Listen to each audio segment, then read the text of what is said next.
late for a young lady to be out alone. Do you live here? No. Then you must be visiting here, are you? My name is Frances Elizabeth Wright. I live at 67 Tivoli Road. I'm lost. Oh, you're lost. Could you take me home, please? I'm afraid. I should say I will. Come on with you. That's the way it began. Nothing extraordinary.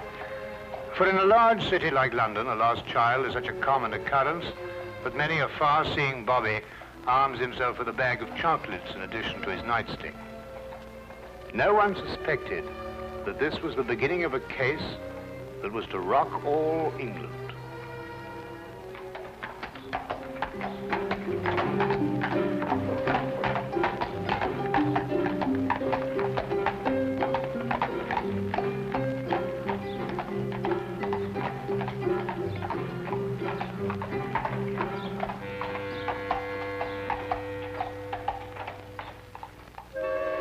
All right, if you insist. I know this man isn't going to do us any good, but what's the use of talking to you? Just as stubborn as your mother.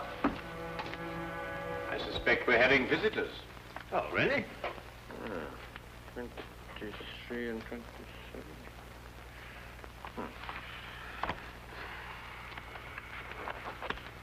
Come along, Nebuchadnezzar. I don't think you're quite dressed to receive attractive young ladies. Now, in you go.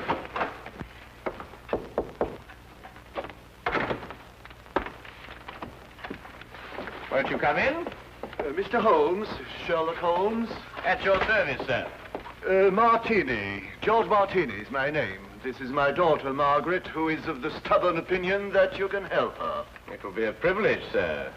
Oh, may I introduce my very good friend, Dr. Watson? How do you do? How do you do, sir? Oh, yes. Won't you sit down? Oh, yeah, I'm so sorry.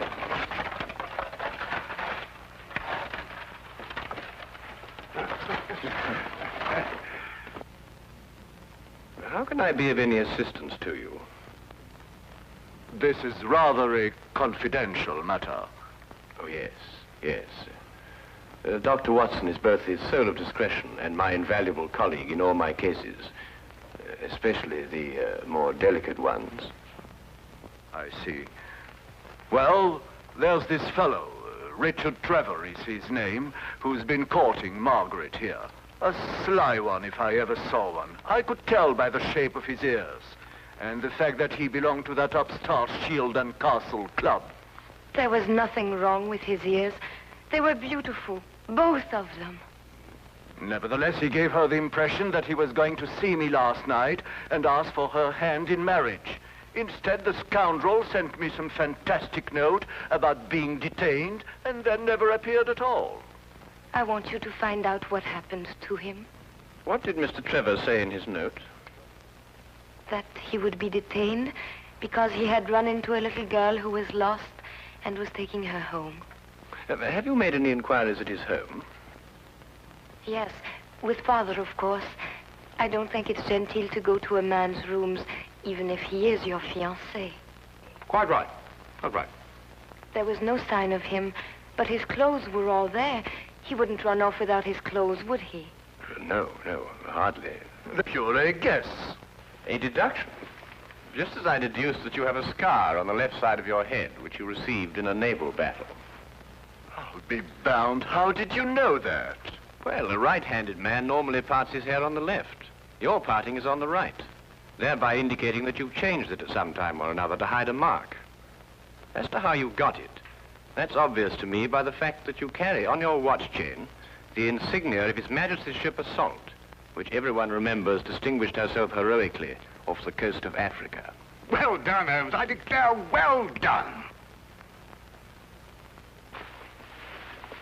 Will you investigate, Mr. Holmes? We'll look into the case immediately, Miss Martini. And as soon as we have any information for you, we'll let you know. I shall be forever in your debt. Or I will be after I see his bill. Here's our address. That won't be necessary, sir. I saw it marked on your hatband when you came in. If you'll forgive me, sir, a rather extraordinary precaution against the loss of a bowler only worth 2 guineas. Come, dear.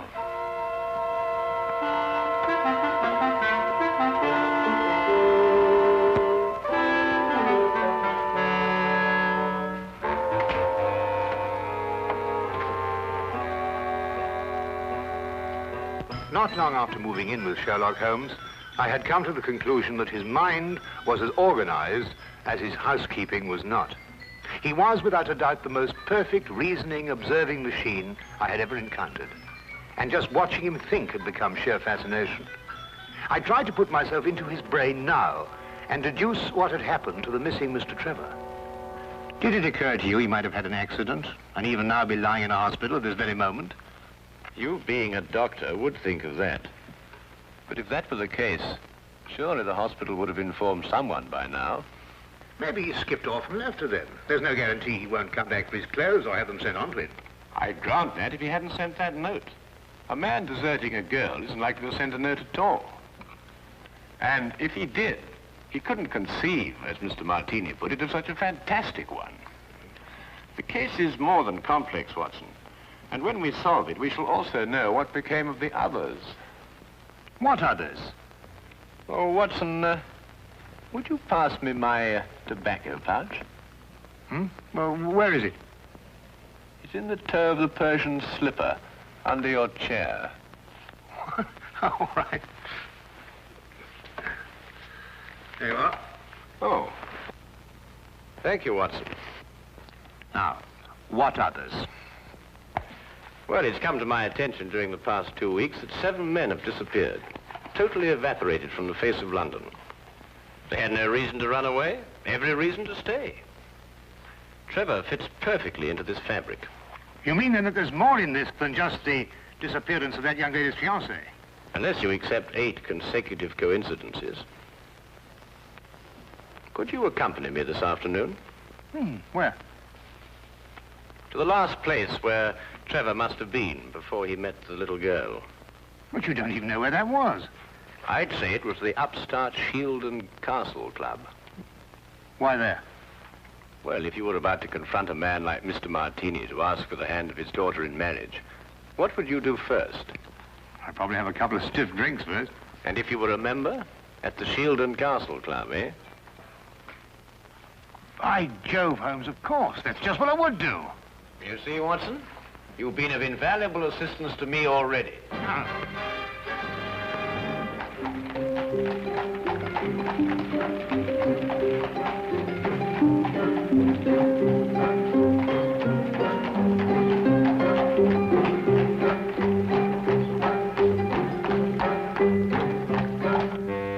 But you must tell us if he was here last night. He's missing. We're trying to find him. It's no use, sir. You'll have to do without my help. This is a gentleman's club. What has that got to do with it? He may not want to be found, if you know what I mean, sir. Now, look here. That's the way it is, sir. I'm sworn to preserve the privacy of our members. And having 2 little tots to feed, I'm not one to invite getting the sack.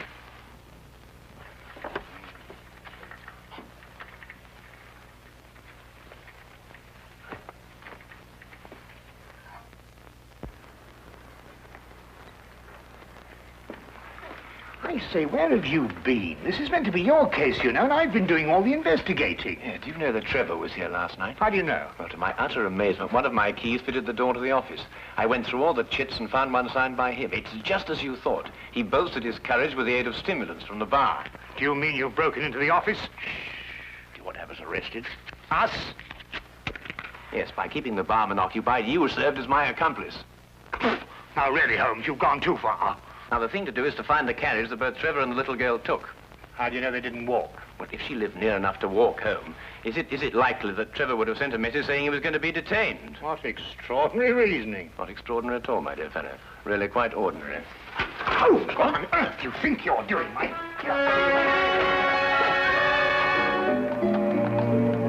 Finding the cabbie who picked up Trevor and the little girl was a matter of stationing ourselves at the hack stand outside the Shield and Castle Club and doggedly questioning every driver who stopped there. One finally remembered the pair, but owing to brisk business that night, could not be at all sure where he set them down. The address he brought us to was a guess, and from the looks of it, a very bad one. Well, I think we're on a wild goose chase. Doesn't look as if they've lived here for a long time. Do you realize these papers are at least a week old? Well, then the cabbie made a mistake. He's brought us to the wrong address. Do you know, without very much difficulty, I think I might be able to... Holmes, please, not again. You good fellow, and keep a good lookout, will you? Look, Holmes, this is housebreaking. We can go to prison for years for this. You can't just go opening doors all over London just because... Holmes, no, there's somebody coming. Just stand in front of me and behave quite normally, eh?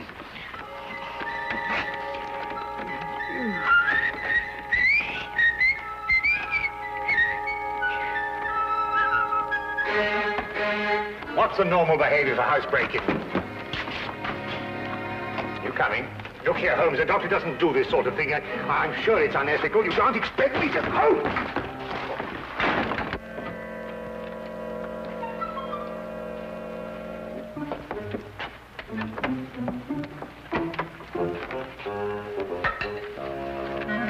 What are we looking for?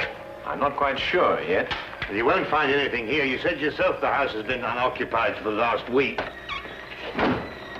Thieves in the night, that's what we are. A child's been here recently. Oh, what makes you think that? Do you remember as a youngster, Watson, penciling in moustaches on the faces of the advertisements? I suppose so. But what's that got to do with it? When I looked at those newspapers outside, I noticed that someone had penciled in a handlebar moustache on a woman advertising headache powder.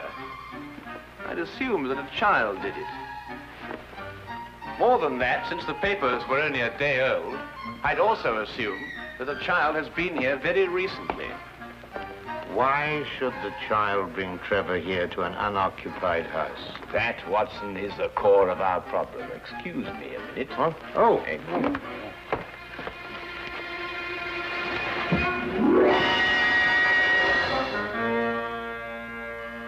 Good heavens!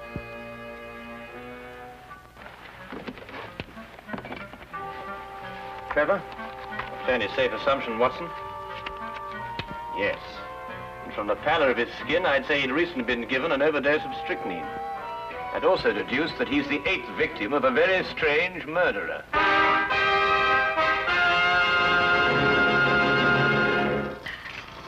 Dash the tea, Holmes. I'm waiting for some word from you. About what? Well, about the murder. Ever since we got back here, you've behaved as if nothing had occurred. And yet I'd wager anything that you're hot with some theory as to who's done it and why. I'm afraid we've run out of Indian. I think we've got some china, if I can find it. My guess is it's a cream passionel. Are you ruling out the robbery motive? Trevor was left without a shilling. Oh, that's just some sort of a smokescreen. After all, Good heavens, Holmes, what on earth do you think you're doing? Look, snake poison. Oh, no, don't be silly, Watson. It's China tea. Disregard the labels. I ran out of tin. Here, are you sure? Yes, I'll stake my reputation on it. You'll get to see who that is. Rather late for a caller. Good evening, Dr. Watson. Hello, Sergeant. Ah, hello, Wilkins. Good evening, Mr. Holmes, sir. I've got a message for you, sir, from Inspector Lestrade. A welcome addition to the day. A message from the good inspector. We've found another corpse, sir. It was in an empty house in Hammersmith this time. The facts are still the same. Robbery and strychnine poisoning. Oh, is he one of the 7 who disappeared lately? Yes, sir. How did you know? Well, I suspect that the other 6 will end up in unoccupied houses before very long. I think you'd better carry out a search in every unoccupied house in London. But this is July, sir, and everybody's away on holiday. The number of empty houses must be hundreds. Well, it's that, or wait until September, when everyone comes back and finds his own corpse. That'd be a very unfortunate situation for the good inspector. To say the least, sir. I'd better give the inspector your advice, sir. Yes, you must let us know what he says. That might be rather embarrassing. Good night, Mr. Holmes. Good night, Doctor. Good night. You know, Holmes, you were right. Trevor's disappearance was linked with the other 7. But what kind of fiend can be at the bottom of it? Well, we'll know more about it when we return from Brighton. Brighton? Yes, unless you'd rather not pursue this any further. There's a 6:10 train leaving in the morning. 6:08. Why Brighton? Because that's where R.J. Cookson lives. The place is R.J. Cookson. He's the man who owns the house in which Trevor was killed. How on earth did you find that out? Oh, no, never mind. It is tea, isn't it? Yes. Oh, I thought it was.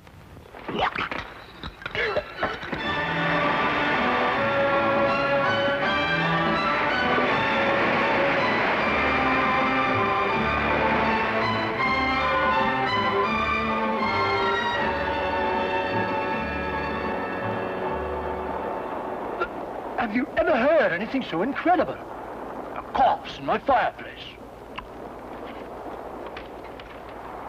And a stranger at that. Rather inconsiderate of someone, I must say. Why, when the police brought the news last night, I thought someone was pulling my leg. My fireplace. Really, I ask you. I'd say because the murderer knew you'd be away, knew that the house would be unoccupied, and that you wouldn't come back at an embarrassing moment. You're right, Mr. Holmes. Absolutely right. The culprit was acquainted with all my plans, and not wanting the corpse to be found in his own fireplace, chose mine. Precisely. But who could that be? I'd vouched that a full regiment of people knew of my plans to leave London. Then our task is to narrow down that regiment. But how? You have me breathless. First of all, has anyone else the key to your house? No, not that I know of. Yes. I once gave my key to the greengrocer to deliver a parcel. Aha. But he gave it back. Oh. But bosh and bother, supposing a key wasn't used at all. Whoever did it could have used a tool or something and jimmied his way into my house. I've heard of those things being done. Mm-hmm. Oh, really? We found all the windows and doors locked. I'm afraid you've escaped me. Now again, Mr. Cookson, are you quite sure that no one else has a key to your house? But now really, after all, I don't hand them out like calling cards to every... Wait, there's this charwoman who comes to my house once a week to clean up. But, oh no, she couldn't hurt a fly. Well, what's her name? Mrs. Enid. But really, she couldn't be less harmless. She's 60 years old if she's a day. You'd take her for your own grandmother. Yes, but you know if she has a daughter? Daughter? Well, now really, a woman of 60 isn't bound to have a little girl. Well, what about a niece or a granddaughter? Granddaughter? Now that I think of it, she does have one. About 7 years old. She recently came to live with her. Where does Mrs. Enid live? I have her address for... If you please. Right here in my trousers. Do you really think it could be the old woman? Well, a charwoman has the ability to go anywhere in London. Ah, yes. Wait. 322 Radcliffe Way. 322 Radcliffe Way. To look at her, you'd never think she could hurt a fly. You'd take her for your own grandmother. Poison murders? No. Impossible, Mr. Holmes, impossible. Grandma, must we play the game tonight? Of course. Don't you like playing it? I don't like staying on the street alone. It'll only be for a little while. You'll find someone to bring you back, and Grandma'll have company again. What happened to the last company we had? Oh, he went home after a while. But come on, let's say it. Where do you live? At 67 Tivoli Road. No, that was the last place. Your address is now 120 Claridge Street. I forgot. All right. Now, come on. Let's say it again. Where do you live? 120 Claridge Street. And again? 120. What do you think, Holmes? Well, we'll know definitely in an hour's time. Come on.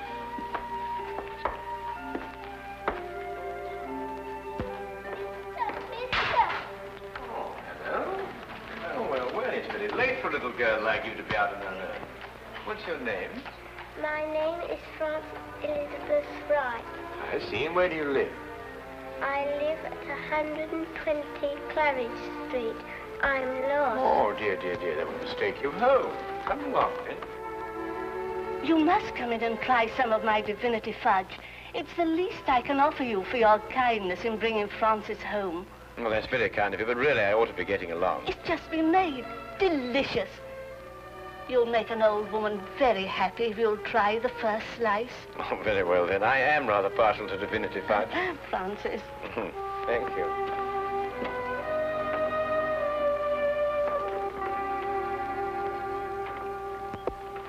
Now, come and sit right here at the table. Thank you. Now, say good night to the kind gentleman, then off to bed. Grandma, you never let me stay up with the company. That's because little girls must have their sleep. But now we've met the gentleman, perhaps he'll come again in the daytime. Will you? I should love to. Good night. Good night. Good night, birdies. Isn't she a lovely girl? And she'll grow up into a beautiful woman and have a life of ease. Yes, that's the important thing. A life of ease. Time to enjoy the world and... Here, you're waiting for some fudge, and I'm prattling away.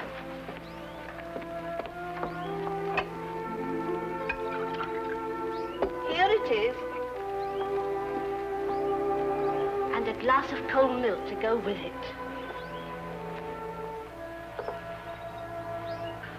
Won't you join me? Oh, no.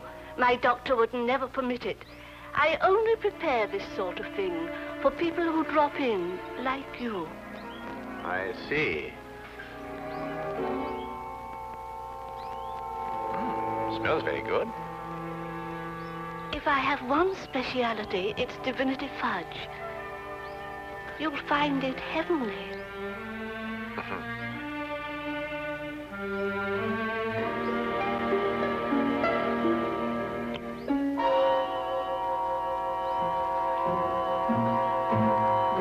What's the matter?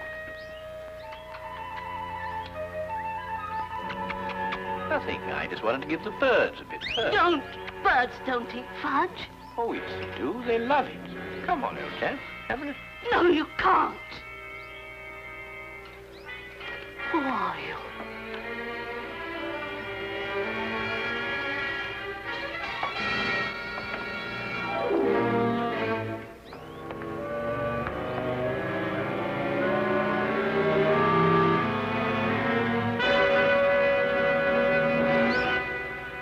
I'll take that, Mrs. Enid. Thank you.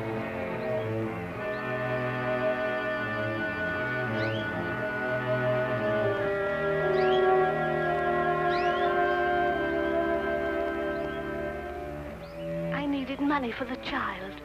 That's why I did it. I didn't want her to grow up into a tired rag of a charwoman. I wanted her to have a life of ease and the things I've seen other people have. You understand? Yes. Will she be taken care of? You need worry, Mrs. Enid.